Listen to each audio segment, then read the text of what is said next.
안녕하세요. 태국산 이야기입니다.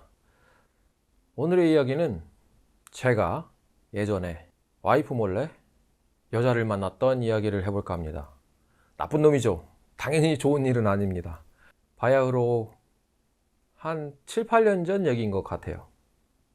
그때 당시에 제가 파타야에 정말 일만 할 때였어요. 일만. 너무 몸도 지치고 마음도 지치고 막 피곤하고 막 돈을 벌지언정 너무 힘들 때였어요. 정신적으로. 너무 진짜 그런 시기였는데 그때 당시에 일반인이었어요. 일반인. 일반인이라는 건 유흥업소실한 친구들이 아닌 일반 직장을 갖는 그런 친구였어요. 그런데 그 친구는 제가 결혼한 걸 아는 그런 친구였어요. 근데 뭐 우연찮게 처음에는 거래처에 이제 부 매니저로 이렇게 알고 지내다가 점점점 친해지면서 이제 SNS로 연락도 좀 하고 이런저런 얘기도 하고 하다가 이제 자연스럽게 커피도 마시고 저녁도 먹고 이런 사이로 이제 발전을 한 거예요.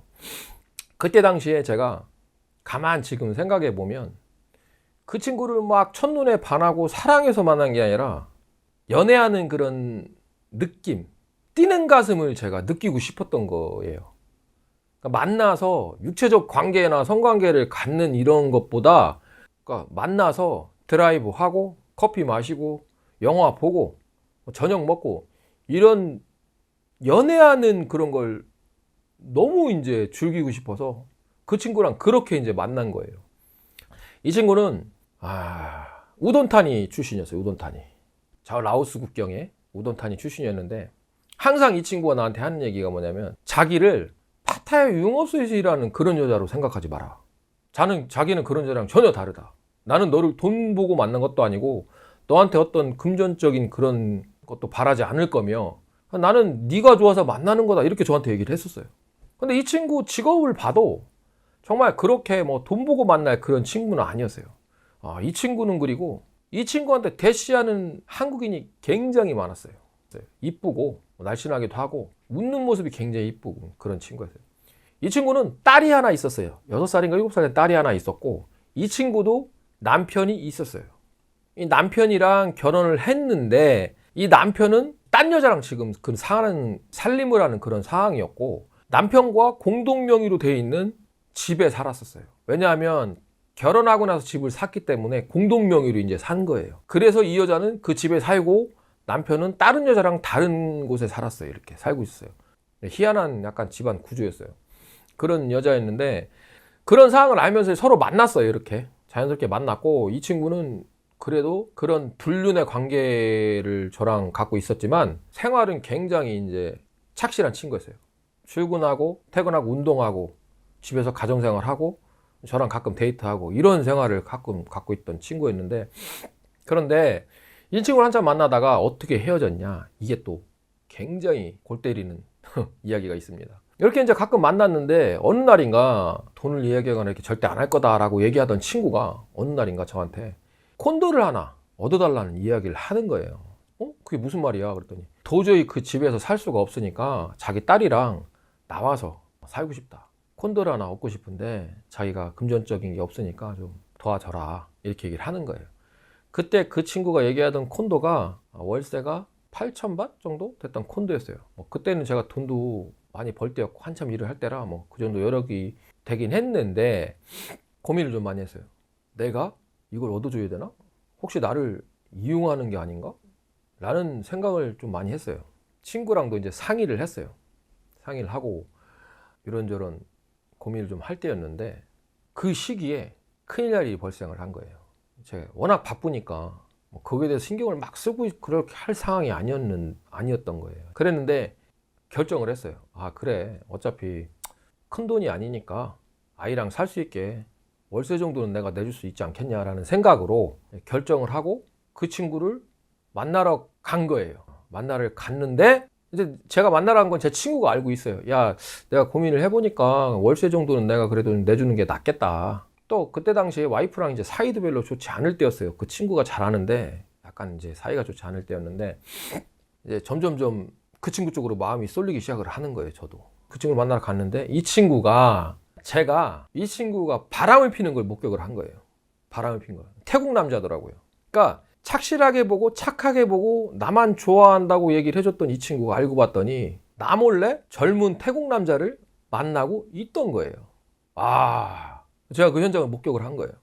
근데 그때 나는 이제 한 명의 끽을 데리고 있는 건데 왜 내가 그렇게 흥분을 하고 화가 난 날을 모르겠는데 그 자리에 남자한테 따졌어요. 나 이 여자 남자친구인데 너 뭐냐? 누구냐? 그랬더니 이제 그 남자는 아무 사이도 아니다. 친구다.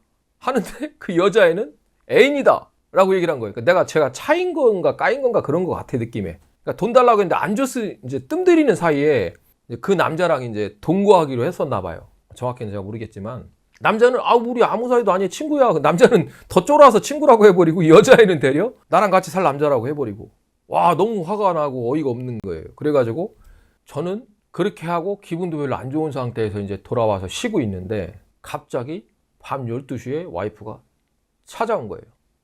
라용에서 파타야까지 찾아왔는데 이제 선배랑 같이 왔어요. 문제는 그 다음부터 일어났어요. 이 여자애가 저희 와이프한테 전화를 한 거예요. 거래처였거든요.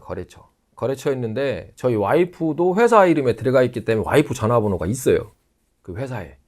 여자애가 밤에 와이프한테 전화를 한 거예요. 그러니까 저는 전화한 걸 모르니까 밤에 갑자기 웬일이야? 그렇게 했는데 그 집에서 자다가 와이프한테 욕을 겁내 얻어먹고 귀싸대기를 몇 대 맞고 아무튼 욕이란 욕은 다 얻어먹었어요. 와이프한테. 진짜 욕을 다 얻어먹었어요. 한 2시간 정도? 와, 어마어마하게 욕을 얻어먹고 와, 어이가 없더라고요. 그러니까 어떻게 해야 될지도 모르겠고 막 핸드폰 검사 다 하고 막 난리가 난 거예요.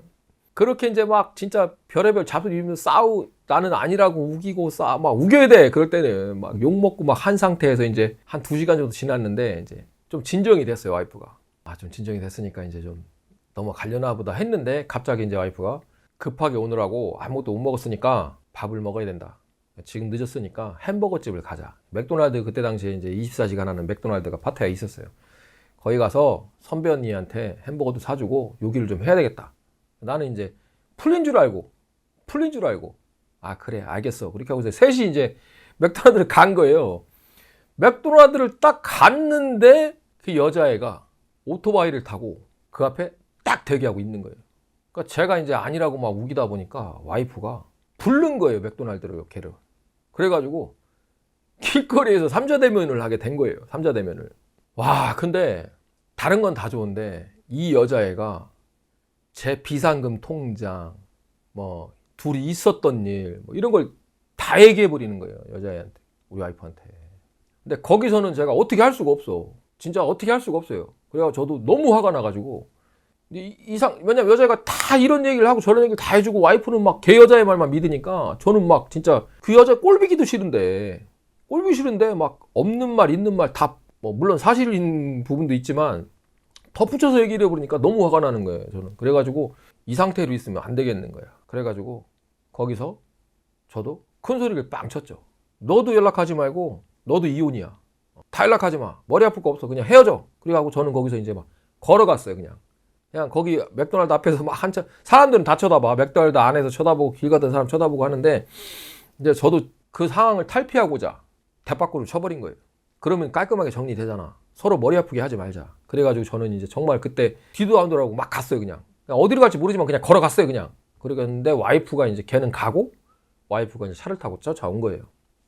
쫓아와서 이제 달래주길래 제 임대하던 주택으로 돌아왔죠. 그렇게 하고 와이프는 돌아가고 알고 봤더니 얘가 와이프한테 전화했던 이유가 뭐냐면 제가 그 바람핀 모습을 목격했을 때 그 남자애가 이제 그 사건을 발단으로 여자랑 헤어진 거예요. 남자애가 좀 잘생겼었어요. 좀 있어 보이는 집 아들인 것도 같기도 하고. 그래서 이 남자애도 그 사건을 발단으로 여자가 양다리 건 줄 알고 이 여자애랑 헤어진 거예요. 그 보복으로 그 여자애가 우리 와이프한테 또 전화를 했던 거예요. 나도 헤어졌으니까 너도 한번 당해봐. 이혼해. 해서 전화를 한 거였던 거예요. 이 사건은 저랑 친한 사람들은 다 알아요. 그리고 그 여자애도 누군지를 다 알아요. 저를 아는 사람들이면. 저를 아는 사람들은 소문이 다 났기 때문에 다 알고 있는 사건입니다. 아무튼 얌전하고 착하게만 한 걸로 알던 애가 와, 그렇게 무서울 줄은 상상도 못했어요. 그리고 결론은 어쨌거나 돈이었던 거예요. 콘도 임대료를 내주네 뭐하네. 자기랑 내가 같이 살고 있으면 임대료 정도는 남자가 낼 수 있는 거지만 따로 어차피 가끔 만나고 데이트하는 사이인데 임대료를 내준다는 건 저도 생각을 해야 될 시간이 필요했었던 상황이었는데 그걸 거절해 버리니까 딴 남자를 만났던 거고 그런 상황이 됐던 거죠. 아무튼 굉장히 아찔했던 상황이고, 물론 제가 와이프를 배신하고 끽을 만났던 그런 사연이지만 그 이후로는 절대 다른 여자에게 눈 돌린 적은 없습니다. 그리고 그의 와이프를 배신했던 대가는 7, 8년이 지난 지금도 시달림을 받고 있어요. 여자는 그런 말을 하잖아요. 남자가 바람피다 껄린다? 평생 여자는 안 잊는다. 계속 얘기할 거다. 이런 얘기를 누가 한 적이 있는데 정말 그래요. 지금도 부부싸움을 하면 지금도 그 얘기를 계속 합니다. 그리고 제 핸드폰은 지금도 수시로 와이프가 잘 때 몰래 검사를 해요. 보면 알잖아요. 저는 핸드폰을 그 이후로 잠가놓지를 않습니다. 카카오톡, 라인, 핸드폰 자체를 그냥 아무나 다 열면 볼 수가 있어요. 잠궈놓지를 않아요. 그 사건 이후로. 왜? 잠그면 이상하게 생각해요. 너 왜 잠궈놨어? 그리고 잠궈도 와이프 지문까지도 같이 인식을 해야 돼요. 꼭 와이프는 열 수 있게 해놔야 돼요. 아무튼 그 사건 이후로 저는 와이프의 의심 속에 살아가고 있습니다. 여러분도 저처럼 되기 싫으면 절대 바람피지 마세요. 한 번의 실수가 평생을 죄인으로 만듭니다. 자, 오늘 영상도 시청해주신 여러분께 모두 감사드리고 저는 또 다른 이야기로 다음 시간에 인사드리도록 하겠습니다. 고맙습니다. 바이바이.